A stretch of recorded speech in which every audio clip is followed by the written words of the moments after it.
Merry Christmas! I'm busy as fuck. So, I decided to record you a bedtime story. Maybe, sort of. So, this is a chapter from Red Cowboys, a Dark Horse novel, which hopefully will be out in the new year, the first quarter of the new year. And this is a chapter from that book. And this is where Agent Starr is kind of inebriated and he's come back from a gathering kind of thing at his barracks and things don't end up too well. Enjoy! I'll be back. Was drunk as shit. He had left the blue tag building knowing he was down for the count. The rest of the night was going to be spent leaning over his toilet in the washroom and sleeping on his tiles. He'd managed to excuse himself, said he was coming back, but he knew he wasn't. He'd gone through almost 2 bottles at dinner before number 1 had given a Yeti a look and signalled him to collect the other bottles nearby and distribute them elsewhere. He was staying up on the 5th floor of the red tag building. He thought getting the whole floor was a pretty good deal for weeks before realising it was probably because number 1 didn't want him infecting other agents with his sudden weakness, his failure to come back from what happened to him overseas and the Stellar Hotel. The thought nagged at him, trying to squeeze through the drunken brain fog. He didn't want to be on level 4 anymore anyway, right around the corner from number 1's office and Cleo's old room. He had lived in a massive tent with about 40 other guys in the Middle East, and before that, mostly slept in assigned cars, dorms, and his place on the outside. But his condo was out of the question. He was smart enough to know he didn't want to be alone there. So level 5 it was. Everything was blurring in and out of his vision as he coasted down the hallways towards his room, trailing his hand along the wall to remind himself to keep upright, while his steps dragged and tempted him to drop. Something about the flicker rate in the mutant fluorescent lights above was playing tricks on his mind enough to make his guts churn. He knew his room was a few doors up from the far end, well away from the elevator where he had got out, but heading that way was proving hard work. He wanted a rest stop when he hit the halfway point, a few seconds to make the feeling in his stomach go away, but a wall came up out of nowhere and blocked his path, so he shoved it back with his left hand. The coolness on his palm didn't budge, and he didn't want any trouble, so he stepped back instead and gave it a dirty look. He continued the stumbling journey down the hall and repeated the action over and over. Whenever he pushed one wall back, it was like it propelled him across towards the other, until he was tripping down the hall from side to side like a human pinball. It was great. Drunken Haze was so perfect. He was void of everything and he didn't care. All he wanted was to go to bed, after he'd thrown up a few times maybe. He laughed, and the sound bounced around him, boyish and kind of pussy, while his head spun and threatened to dunk him on his ass. He took a long blink, and Cleo was there when his eyes shut, her finger on his lips, dark hazel eyes resting on his. He knew what that look meant. Shit, he wanted to kiss her. Start something that wasn't going to finish until dawn. His eyes sprung open when he crashed into something hard enough to jar his scraped-up elbow. It was solid and rectangular and taller than him, covered in a thick grey plastic tarp.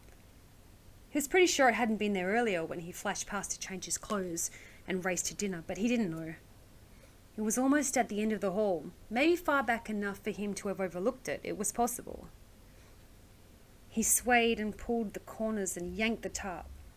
It stuck a few times, throwing him off balance and making him bow his back.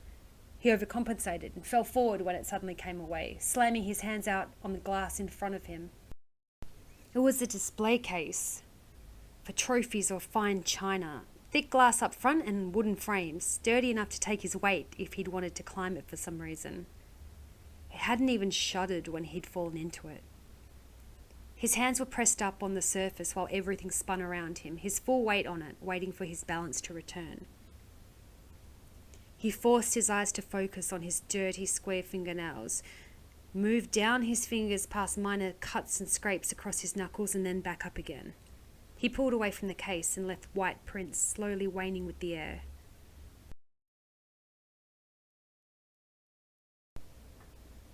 Trent saw the contents of the display case behind them and choked, halfway between a gasp and a yelp.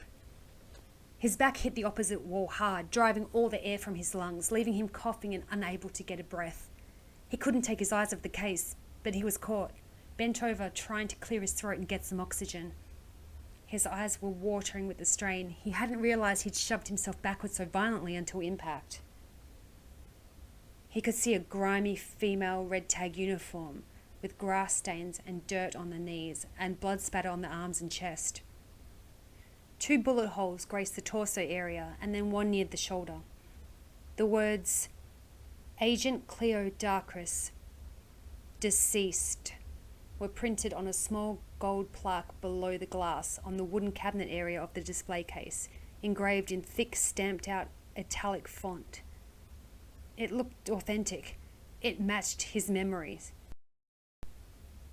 It was the uniform Cleo had been wearing when she fell from the Stella Hotel and died. No. Nuh-uh. It's got to be a replica. But why would they make a fucking replica? His mind was screaming now. How did that get here? What the hell is going on? Horror.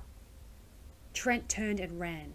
He didn't know where he was going or how long he was going to run for. Something didn't make sense and his mushed brain couldn't figure it out.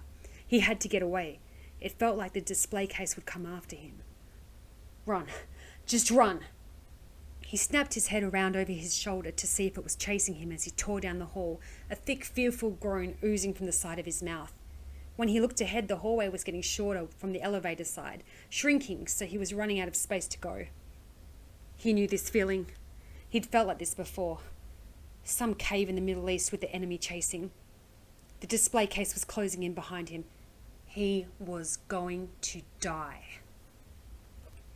His head snapped back again to check its position. It was still coming after him, gaining on him, just like he knew it would. Stomach bile rose in his throat as he pushed forward, running harder, larger strides to try and escape, panicked breaths. Shit! Shit! Shit! Get away!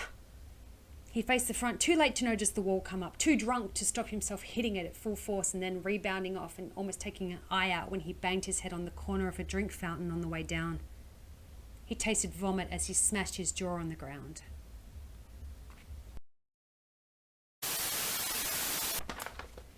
Okay, almost done. It hadn't even shuddered when he fell. And when he'd fallen. No. Nuh-uh. That's it.